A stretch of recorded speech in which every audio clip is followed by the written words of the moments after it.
Hello, my name is John Flanagan, And I'm Anthony Battaglia. and we are both incoming second-year students at the University of Notre Dame.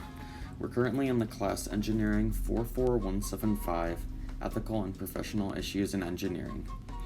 Today, we're going to be looking at the case Wesley Barnes, TripAdvisor, Thailand's Seaview Hotel, and free speech. To start, let me give you a brief overview of the topic. Wesley Barnes was an American expat working as a teacher in Thailand. After spending a night at the Seaview Hotel and Spa on Ko Chang Island, Barnes was not happy about the hotel's service, in particular a $15 corkage fee that he was required to pay. It is important to note that charging a fee is a pretty standard practice in most resorts. Just 2 days later, Barnes wrote his first of a series of negative reviews and accused the hotel of, quote, modern-day slavery, end quote. Up to this point, the resort had overwhelmingly positive reviews, but after receiving this flurry of negative reviews, the resort saw a decrease in business and began to look at potential legal action. Before I get into that, however, let me read a few of the negative reviews that Barnes wrote. So here you can see in the first review, Barnes writes, "Don't support modern-day slavery. The staff are not friendly because of their management. The foreigners treat the staff like slaves." In the interest of time, I'm not going to read all of the reviews, but if you would like, you could pause the video. Ultimately, Barnes was extremely critical of the resort in these reviews and did not hold back in his unfairly guided criticism. Something interesting to note in this case is Wesley Barnes' troubling past. If we look at his past, we can see that he was arrested for 3 counts of burglary and theft when he was only 17 years old. Then, in 2004, Barnes was convicted for driving under the influence and was put in jail for almost 5 years. Later, in 2017, a drunk Barnes fired shots at a bar and later that night at a gas station while impersonating an FBI agent. Barnes was arrested and charged with a Class B felony. However, Barnes ran away while on bail, which is why he was in Thailand in the first place. Taking these events into account, we can see that Barnes was not exactly a model citizen, which makes sense that he would write these reviews that did not accurately portray the resort's service. Next up, I'm going to talk about Thailand's laws and the laws they used specifically against Mr. Barnes.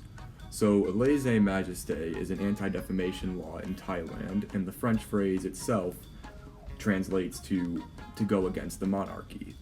It essentially bans criminal defamation, improper online content, sedition, contempt of court, and insulting the majesty. Basically, it is a very broad, very vague law that can be used not only by the majesty, but also by corporations, businesses, and any large entity with power. An example of this law being abused in the past was there was a Taiwanese chicken company that mistreated their workers with long hours, unsafe working conditions, and a lot of other things. And when the workers tried to unionize to go against the company, they used the law to fine, jail, and fire every worker that had joined the protest. So essentially, this law has been used in the past for a lot of abusive and improper silencing of the people. As far as the aftermath for this case, though, what essentially happened was after Barnes started posting the reviews, the resort contacted him for about a month, asking him to please stop, to take him down. However, Barnes just completely ignored them, which was when the resort took legal action. They had Barnes jailed for 2 days, and he was facing a fairly large fine. It was at this point that TripAdvisor stepped in.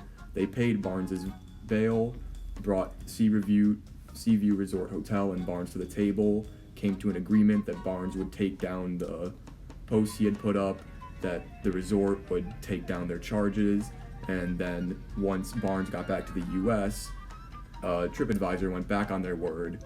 They gave the Seaview Resort a one-of-a-kind red badge, as you can see on the right, that essentially said this hotel is known for jailing and fining people who give it a bad review.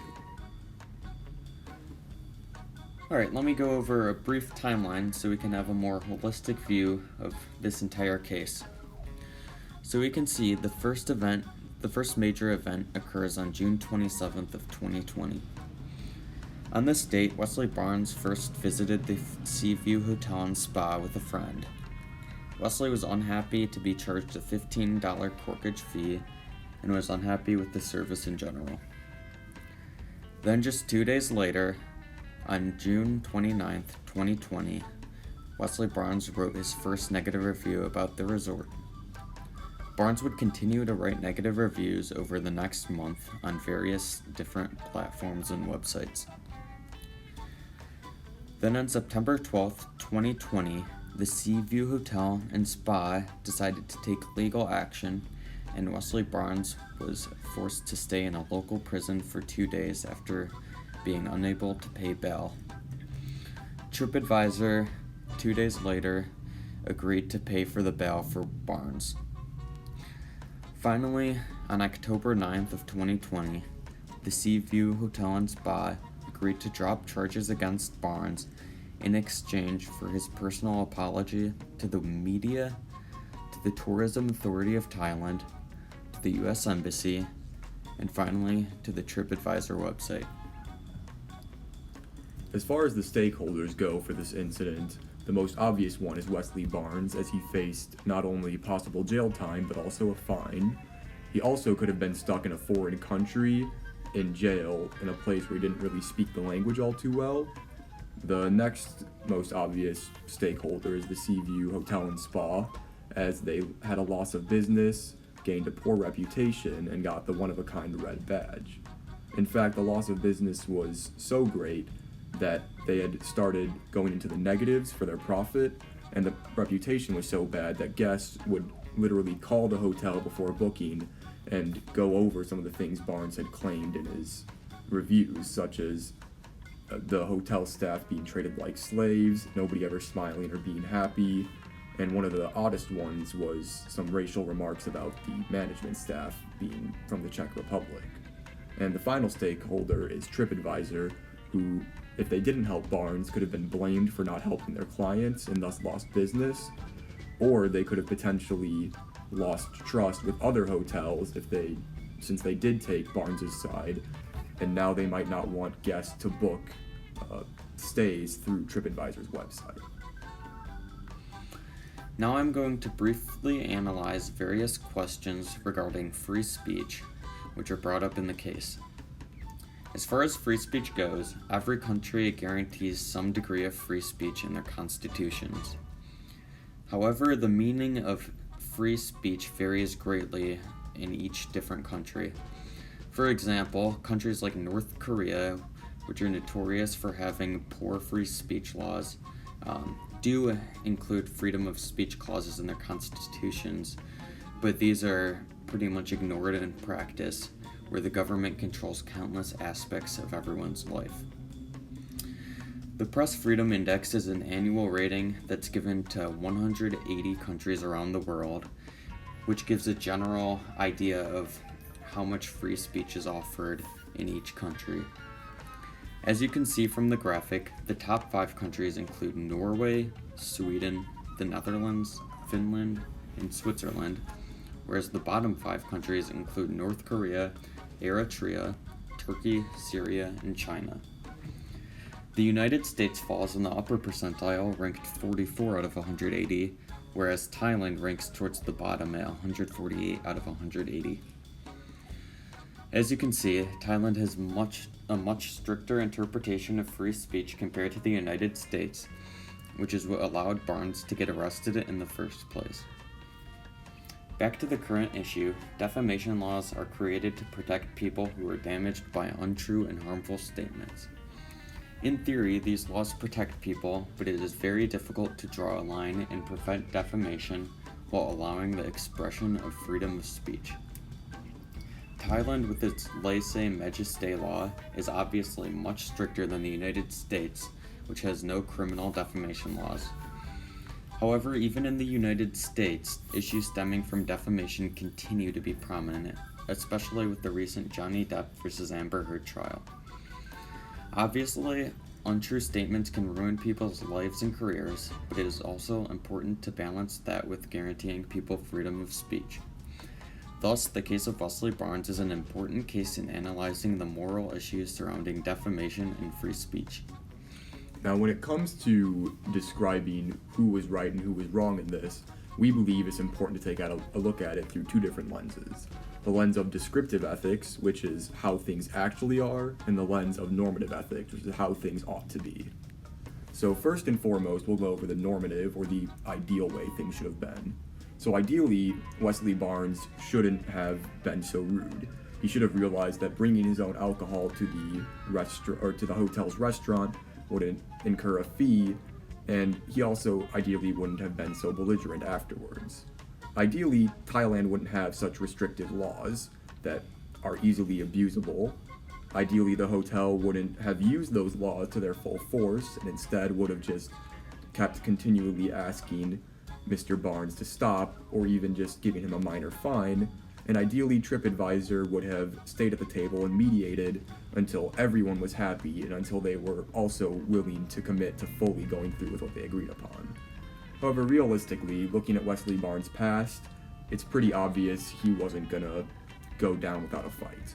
So ideally, he should have been fined and jailed for maybe like a maximum of 2 weeks, but definitely more heavy on the fine, less heavy on the jail time. Realistically, Thailand should continue their free speech efforts, as they currently are protesting and fighting against the unfairness in their society. Realistically, the hotel should have pushed for more of a fine and less of jail time, and ideally, TripAdvisor shouldn't have promised one thing and then gone back and done another.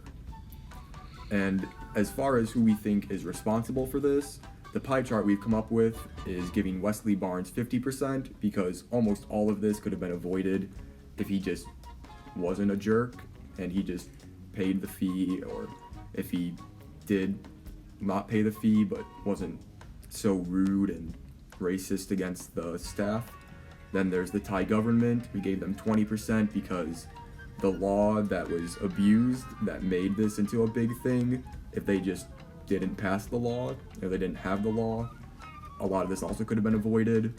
We gave the Seaview Resort Hotel 20% because if they didn't abuse the law, then that also would have prevented a lot of this. But we did give them a little bit less than Barnes because in their position, the law is there, it's always been there.